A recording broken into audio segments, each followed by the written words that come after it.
The day Aurora, Julian's first love, came knocking, I took our son, Leo, and flew to America. Everyone whispered that they didn't respect me. Everyone said I was a hopeless, spoiled wife, a doormat who wouldn't stand up for herself, even in this situation.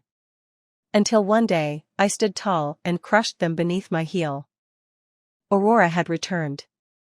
Back in their senior year of high school, Julian had participated in a national writing competition, and that's where he met Aurora. She was, by all accounts, strikingly pretty, intelligent, vibrant, and came from a family of considerable wealth. Their young hearts, experiencing love for the first time, quickly intertwined. They even made plans to attend the same university. Fate, however, had other plans. Julian received an acceptance letter from Stanford, but Aurora... Well, I never knew the full story. Initially, I assumed it was the typical long-distance relationship downfall. Then, a mutual friend of ours, Clara, spilled the beans. Olivia, you have no idea. That girl actually threatened to kill herself if Julian didn't give up Stanford and stay in the country with her. Threats? Suicide? Foregoing Stanford?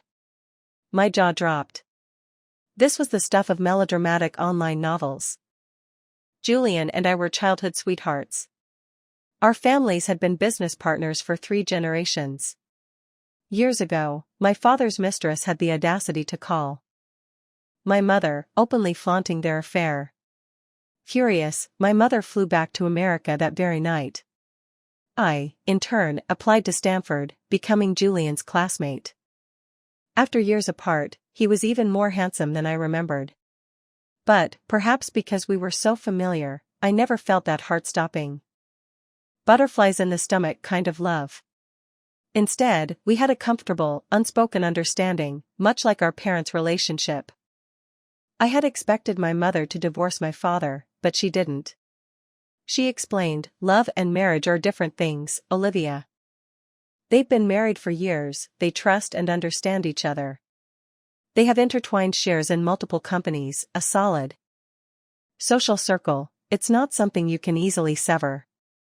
And the fact that that woman came to me directly shows her foolishness and weakness. If your father had even the slightest inclination to be with her, she wouldn't have needed to resort to such tactics. But, Dad still cheated, I said quietly, my head bowed. Once a cheater, always a cheater, Mom. You taught me that. My mother smiled faintly.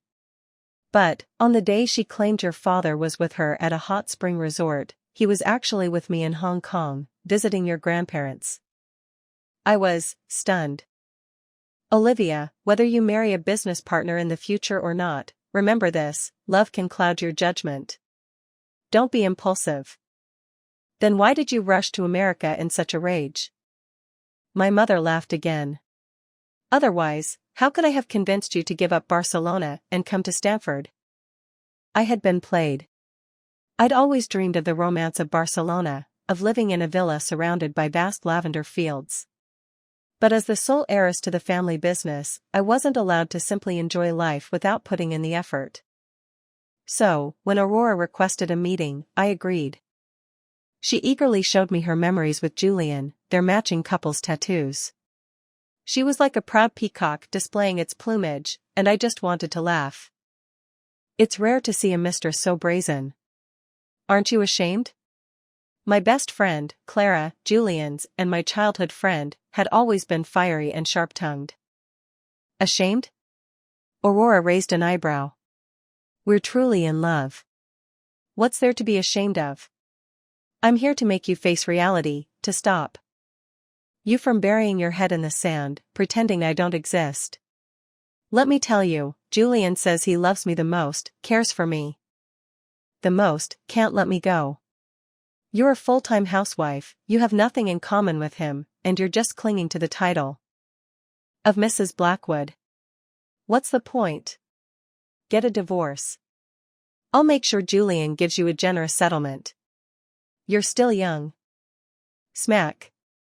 Clara, her face flushed with anger, slapped Aurora across the face. Aurora was stunned for a moment, then she clutched her face and screamed, "How dare you hit me?" In the otherwise quiet private room, her shriek caused the well-trained staff to peek their heads through the curtains, asking if we needed assistance. I was stunned too, not because Clara had hit her, but because Aurora was screaming like a fishwife, even attempting to pull Clara's hair. And she had the nerve to say I was clinging to the title of Mrs. Blackwood? That I was a housewife? "Have Julian ask me for a divorce, and I'll leave immediately," I said, suppressing the strange feeling in my heart, stopping her outburst. Aurora seemed surprised. "Even now, you're still clinging on? I underestimated you." Then, she smiled again. "Since that's the case, I'll have Julian talk to you. Don't come crying to me when he does."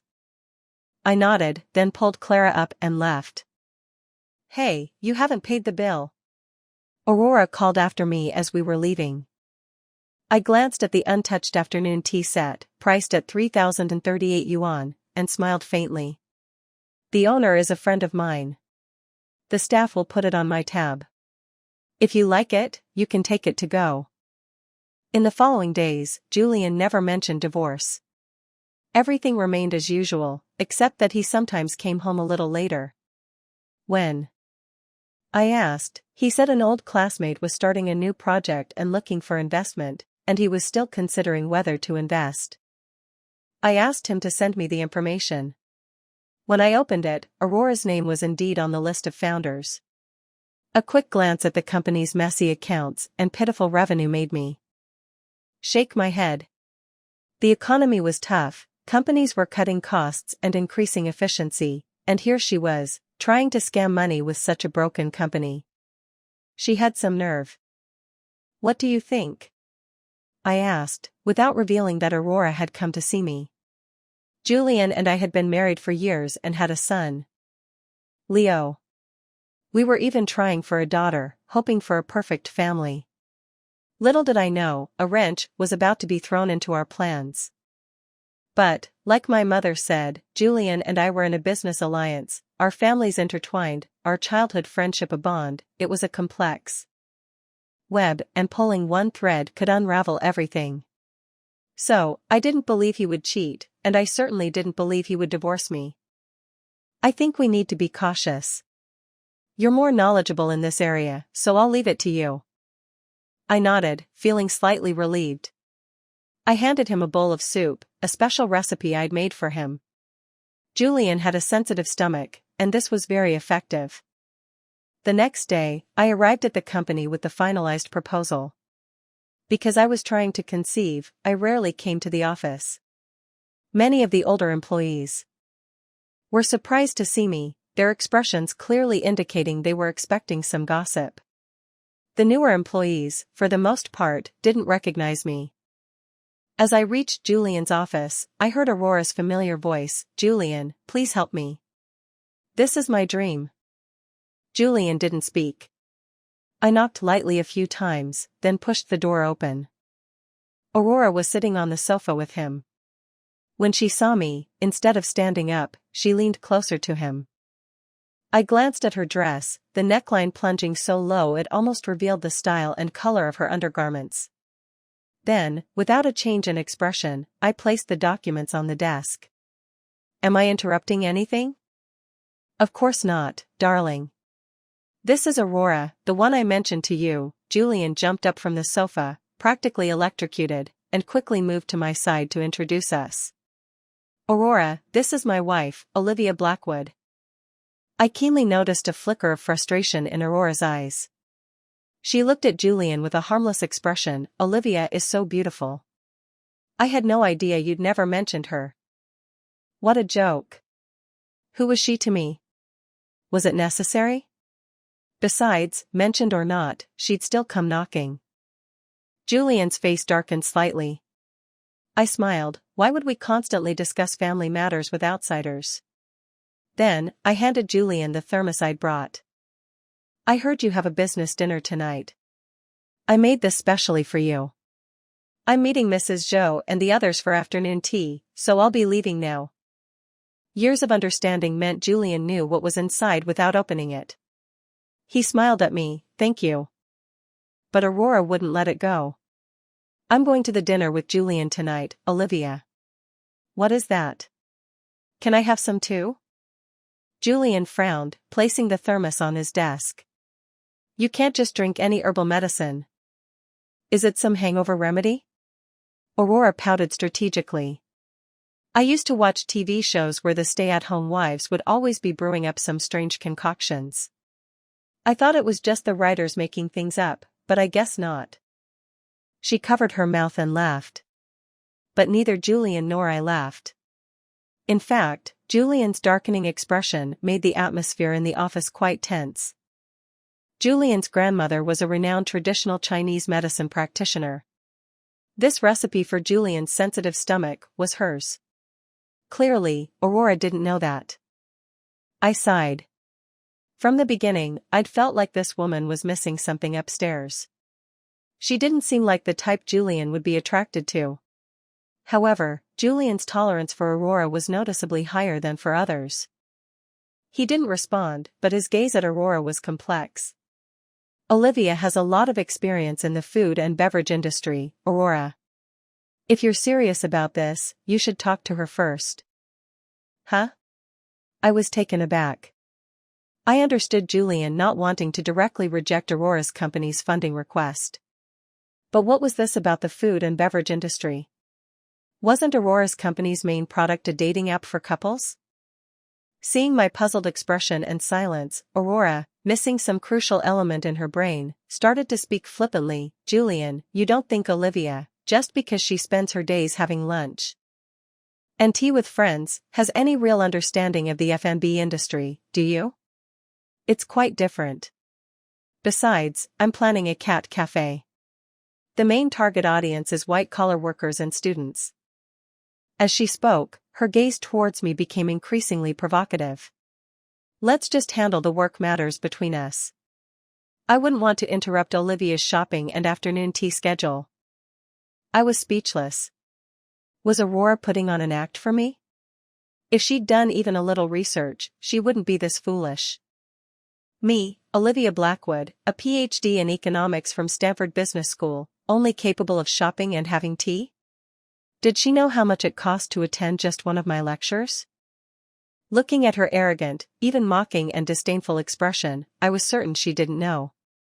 Even if she knew I graduated from Stanford, she'd probably stubbornly believe my degree was fake, that I'd bought it. Julian was clearly struggling to contain himself. I could see he was trying to be patient. But I didn't understand why he was being patient. Was it because she was his first love, his white moonlight, and he couldn't bear to be harsh? I have something to do later, Aurora. Just do as I said. Discuss the project details with Olivia. He answered his constantly ringing phone and quickly walked out. The office door closed, leaving just Aurora and me. With Julian gone, she no longer needed to pretend. She looked at me coldly. You're quite resilient, aren't you? Running to the company to deliver soup and fuss over him, trying to win him back. You saw it yourself. We can be mutually beneficial business partners, we can work together, side by side. And you? You can make soup? A nanny can do that too. What else can you do, besides having tea, shopping, and spending money? I can also discuss the project with you, I said, pointing to the documents on the table, adding with a smile, as Julian said. Huh? She sneered, her eyes filled with disdain. You actually believe that?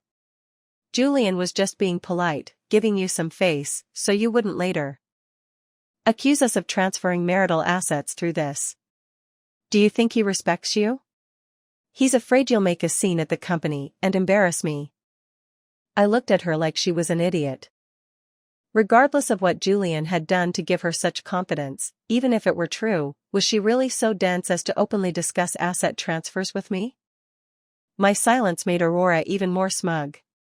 She continued, Julian's kindness to me goes beyond this. You heard him. He's even taking me to that important business dinner tonight. And he said that before me, he'd never taken any other woman to one. Do you know what that means? It means I'm the most important, the only woman in his life. You've been married to him for so long, and he's never taken you. How pathetic. She stared at me intently. You must be feeling wronged, right? If you're wronged, then cry. It's okay. Failing in love, failing in marriage, it's not a big deal. You're not bad looking. Even if your family background isn't great, Julian will give you enough money to live comfortably. Let go when you need to. Otherwise, if things get too ugly, you might not even get any alimony. I finally couldn't hold it in any longer. I burst out laughing. A rather loud laugh. Not just because of her bizarre thought process, but also because she still didn't understand that I didn't care about something as ethereal as love or the lack thereof. I cared about tangible things, things that gave me control, my career, money, power, and marriage. Like the fact that Julian and I had a child. Like the fact that her project's fate was in my hands. I told her calmly to stop daydreaming. We wouldn't be investing in her buggy app or her cat cafe idea. Aurora, however, was full of confidence. Olivia, use your brain. The fact that I'm here, the fact that Julian dared to mention it to you in person, shows that he values this, that he will agree. I watched her walk away, her figure swaying, and opened the office window. The strong perfume in the room was dispersed by the wind, and along with it, the unwavering certainty in my heart. That night, I didn't sleep. I waited for Julian to return. At 4 a.m, he stumbled into the house, completely drunk. The housekeeper, Aunt Wang, scolded him gently while helping him to the bedroom. The room was instantly filled with the strong smell of alcohol and the pungent perfume I'd smelled in the office earlier that day. Dior's J'adore. I never used that perfume. Olivia, I'll go make Julian some hangover soup, Aunt Wang said, seeing my unhappy expression. She laid Julian down and left. Darling. Yes. Sit still. I have something to tell you. I pushed away Julian's hand as he reached out to hug me. Aurora came to see me before. She said you two are in love and told me to divorce you. Julian's arm stiffened noticeably. He mumbled incoherently, lying on the bed, groaning repeatedly, Olivia, darling, I love you. Then, he started snoring loudly. My heart sank. I knew he was pretending, and I knew you could never wake someone who was pretending to be asleep. But he couldn't sleep forever. I planned to talk to Julian properly when he woke up. However, I slept until late morning, only to find that Julian had left on a last-minute business trip to Qingdao. To make matters worse, Aunt Wang came to tell me that our son, Leo, seemed to have a fever. I hurriedly called the driver and rushed to the hospital with Aunt Wang. Fortunately, it wasn't peak flu season, and the private hospital was relatively empty. The admission process was quick. I stayed with Leo until he fell asleep, then left him in Aunt Wang's care and went to the small living room in the suite to eat something. Clara was furious by this point, slamming her fist on the table. Olivia, I'm telling you, something is definitely going on between Julian and that woman. Call him. Right now. Business or no business, what time is this? Tell him to get back here. I want to see if he thinks money is more important than you and your child.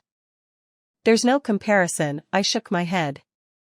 Compared to her agitation, I was heartbroken, but I was also trying to remain rational. It's not that urgent. He can't keep avoiding me forever. But, Leo is sick. Leo is sick, and there are doctors here. Julian can't treat him. You. Clara was exasperated. You're too nice to Julian. You've spoiled him. Really? I smiled. I wasn't doing this for him. I was doing it for my child and myself. I didn't want to tear everything apart without concrete proof. Ending up being labeled a shrew and giving Aurora and other opportunistic people something to laugh at. It would only make me look passive and embarrassed. Not nice? He might have taken that woman with him on his business trip. Clara glared at me, frustrated. That's not necessarily true, I said, finishing the last piece of cake and pointing out the window. Look, she's here. What? Clara, still fuming, stormed to the door and opened it. Seeing Aurora, she immediately launched into a tirade. Are you a dog? Did you smell the scent of a meat bun and follow it here? It was understandable why she said that.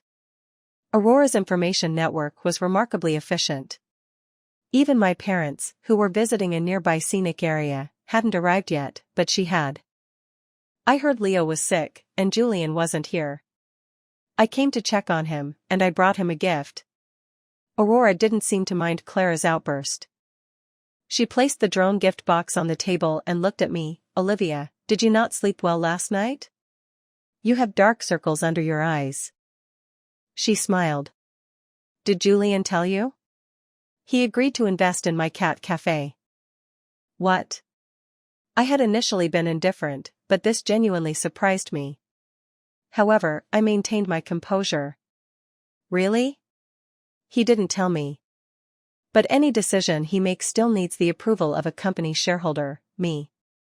I pushed the gift back to her. Take it back. My son doesn't need your things.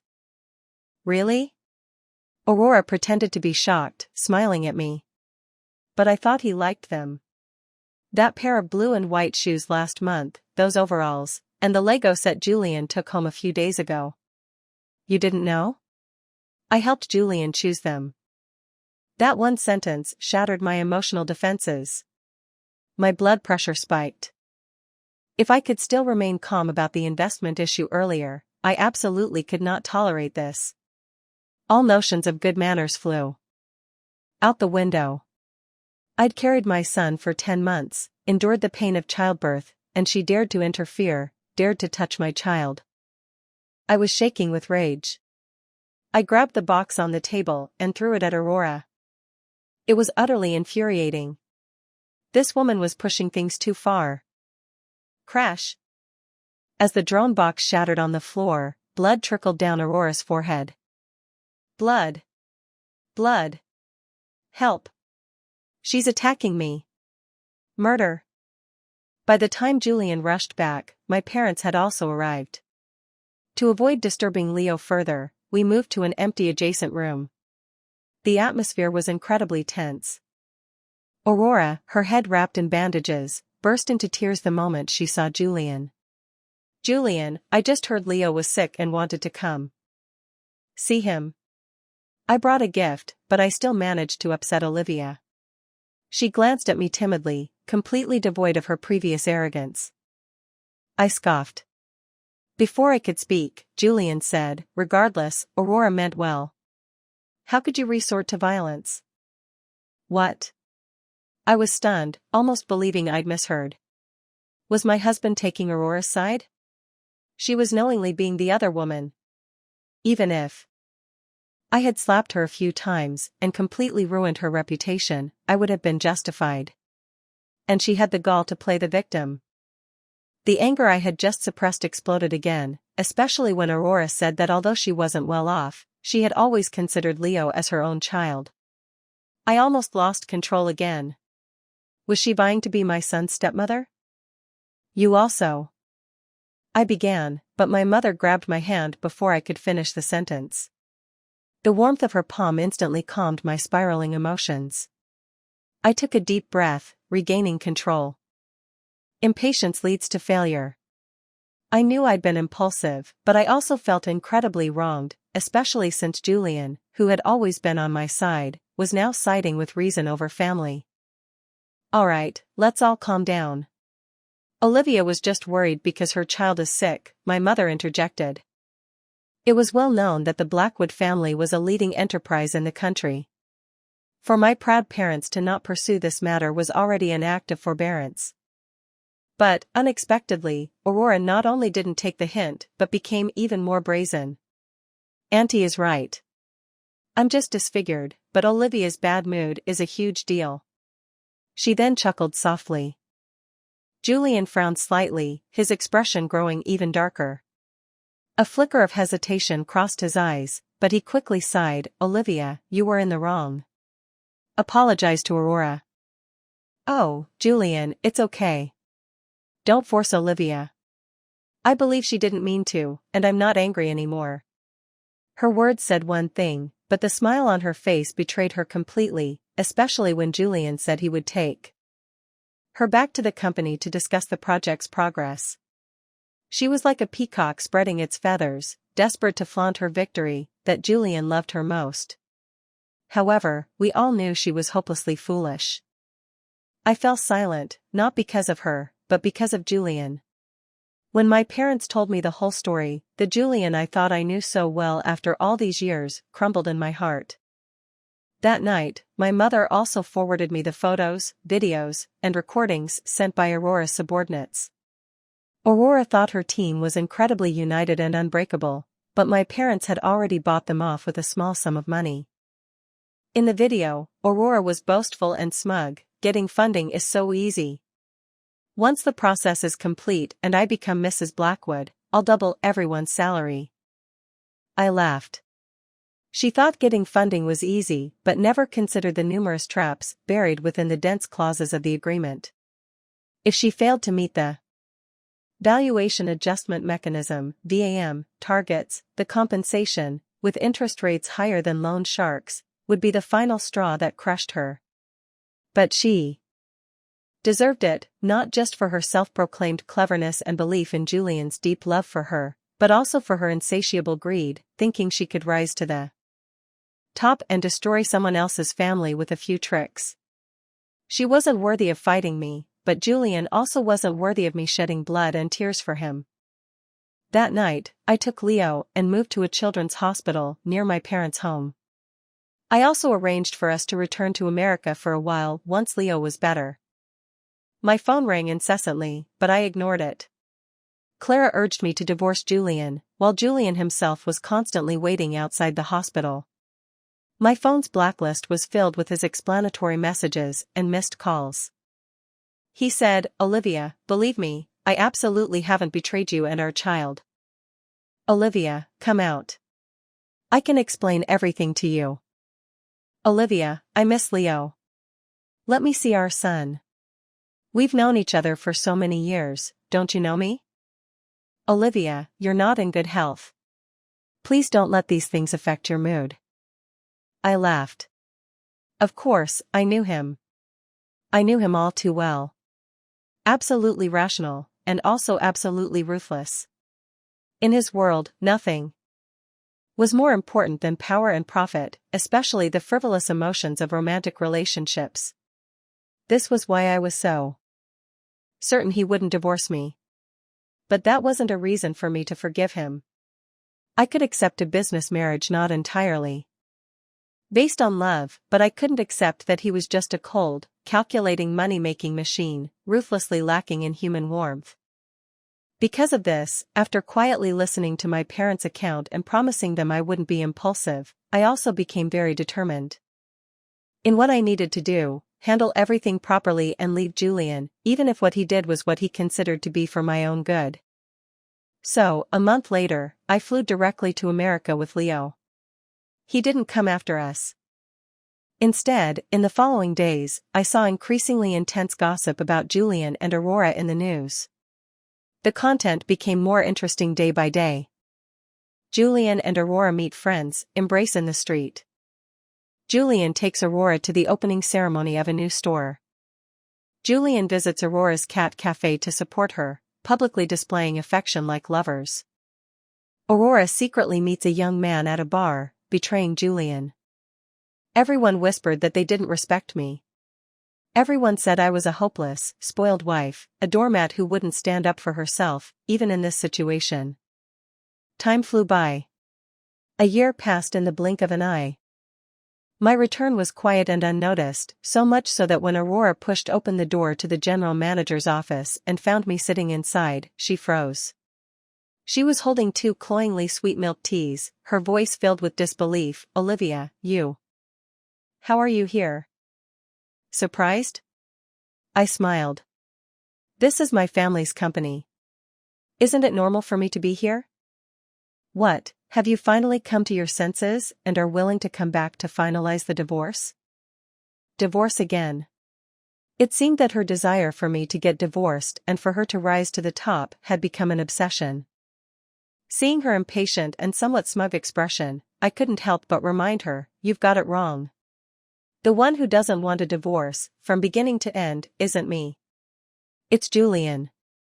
"Impossible." Aurora interrupted me before I could finish. But now, I didn't mind. I pointed to the documents on the table. "You remember this VAM agreement, right?" "What about it?" Aurora's expression changed. "What does it have to do with you?" "I'm the company's major shareholder. You haven't met the VAM targets. What do you think it has to do with me?" "You're the major shareholder?" Aurora laughed. "If you were the major shareholder, how could Julian have directly approved the investment in me? If you're the major shareholder, what is Julian? Do you think I'm a 3-year-old child? Are you trying to bluff me? Then take a look at this." I pulled out another document and placed it on the table. I watched Aurora frantically grab the document. The further she read, the paler her face became. It detailed the ownership of the shares. Julian was only the nominal holder. In fact, this company was my dowry, and 70% of the shares were in my hands. The papers slipped from her hands and fell to the floor. "This is impossible." Aurora looked at me in disbelief. This time, it was my turn to look at her with pity and disdain. "This is the truth, and the game has only just begun." "This is impossible," she stammered, her lips trembling. The Blackwood family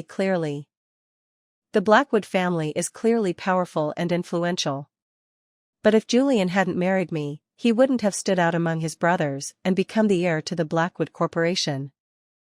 The patriarch of the Blackwood family, Grandpa Blackwood, had married 2 wives back when it was still legal in Hong Kong.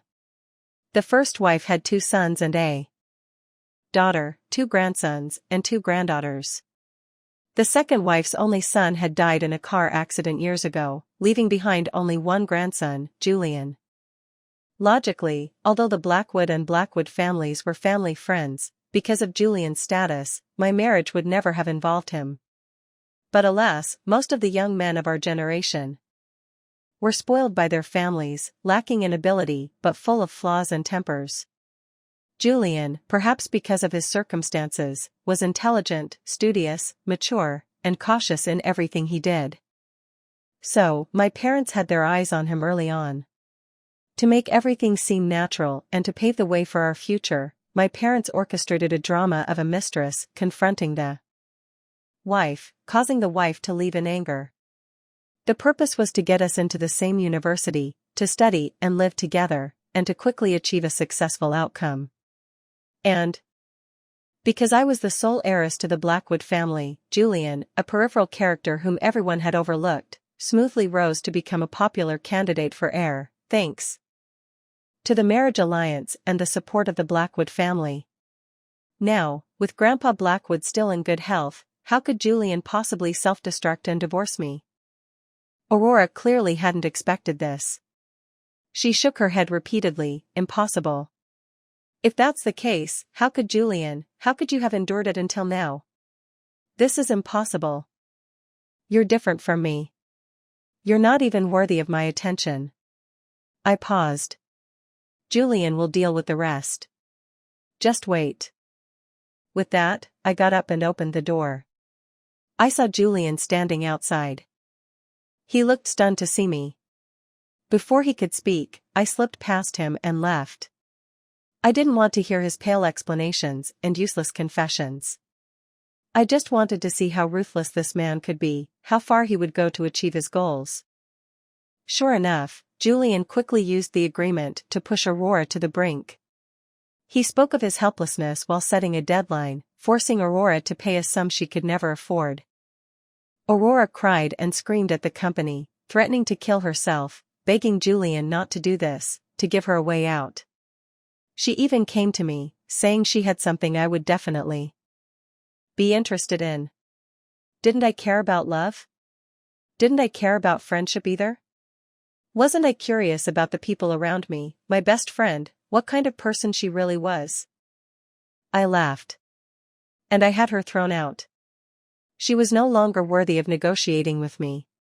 Even if she were, I wouldn't be interested in what she had to say, because there were priorities, and I had to deal with them one by one. During the month Julian gave Aurora to repay the debt, she tried every possible method, but all were in vain. Finally, in her despair, she climbed to the rooftop of the company building, threatening Julian that she would really jump.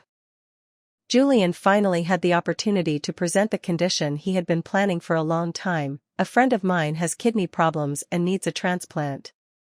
Are you willing to donate? No. On the edge of the rooftop, Aurora took a step back in disbelief, almost losing her footing and falling. Julian, stop joking. This is a serious matter. And even if I wanted to donate, the recipient might not accept, the match might not be compatible. Stop joking with me. Do I look like I'm joking? Julian's expression darkened. You don't need to worry about the rest. She needs it very much. Aurora broke down.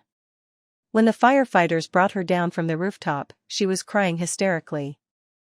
I watched the video on my computer, seeing her slumped on the ground like a pile of mud, frantically clutching at Julian's trousers, repeatedly begging him to let her go, repeatedly recounting their beautiful memories from their youth. She even frantically questioned Julian, didn't you love me? Julian, didn't you promise me you would always be good to me? She thought her tearful pleas would soften Julian's heart.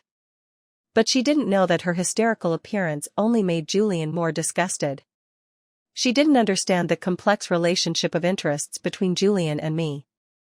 She didn't understand that people in high positions didn't have time to wallow in romantic love. So, she didn't know that every word she said that day not only became the focus of media attention, but also became the last straw that broke her. The news of the Blackwood Corporation CEO's affair instantly went viral, becoming a hot topic of discussion. Although Julian immediately took various public relations measures, he couldn't prevent the Blackwood Corporation stock from plummeting. I heard that Grandpa Blackwood was furious about this. Julian's mother, my mother-in-law, personally came to our house to beg me to persuade Julian. I didn't refuse. I just wanted to deeply impress upon Julian, and everyone else, that without me, without the Blackwood family, Julian was nothing. The matter finally ended with Julian and me appearing together in public, generously displaying our affection to prove that our marriage was unaffected.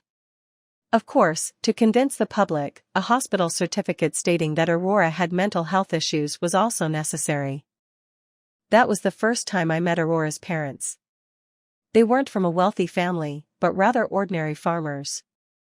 They sat awkwardly on the chairs in the hospital corridor, looking at us.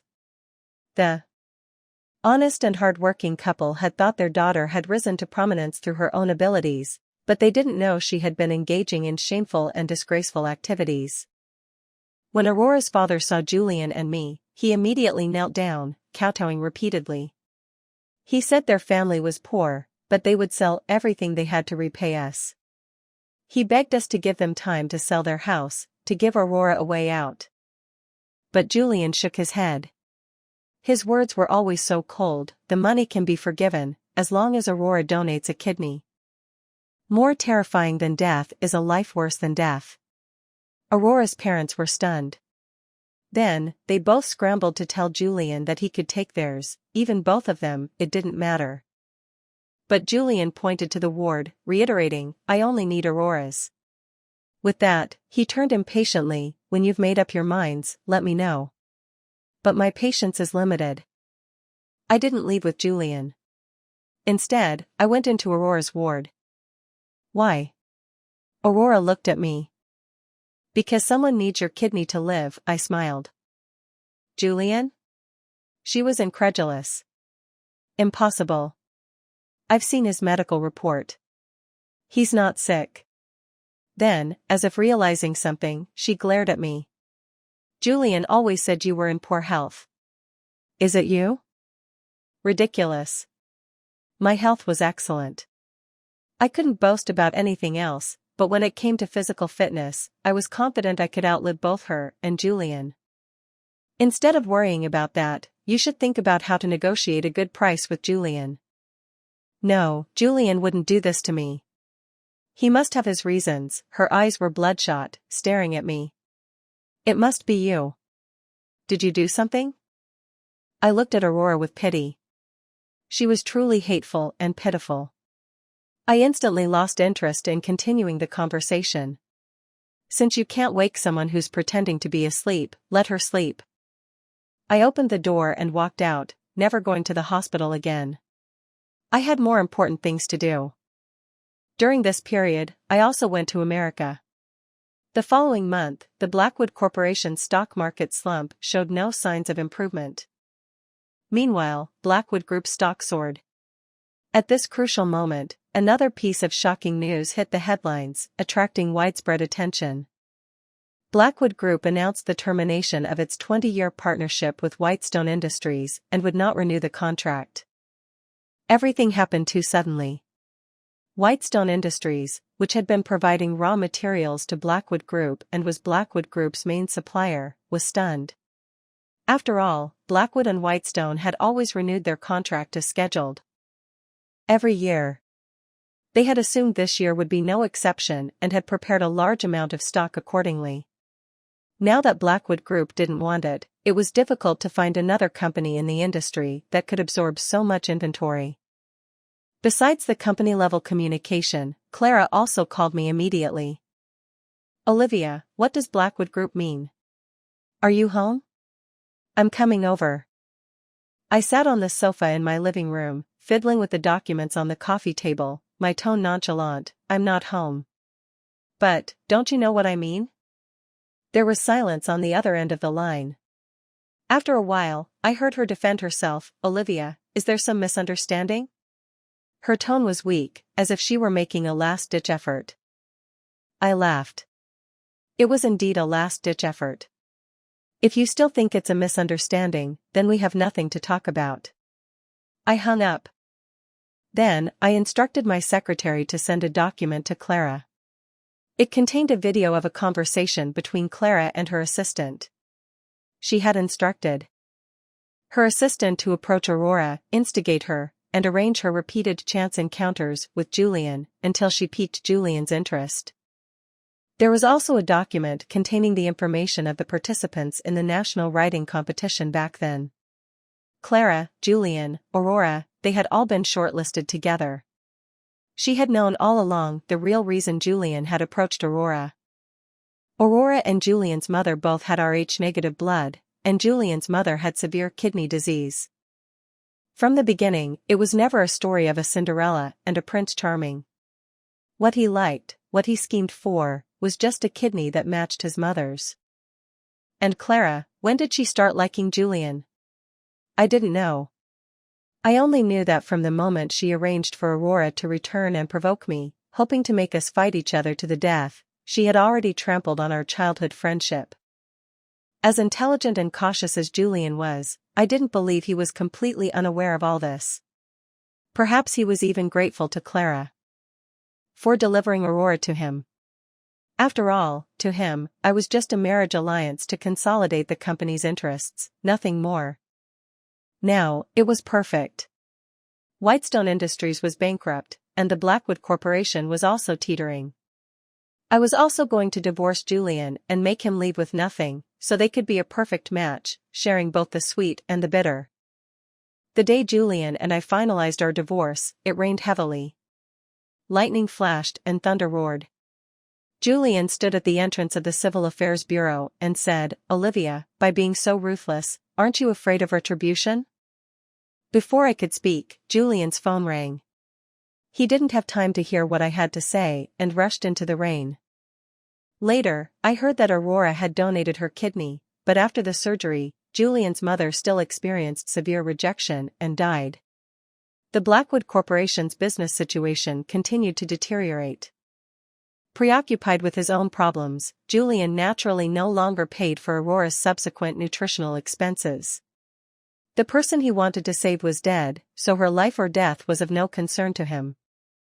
However, no matter how hard he tried, I never gave him another chance in the business world. I didn't remarry.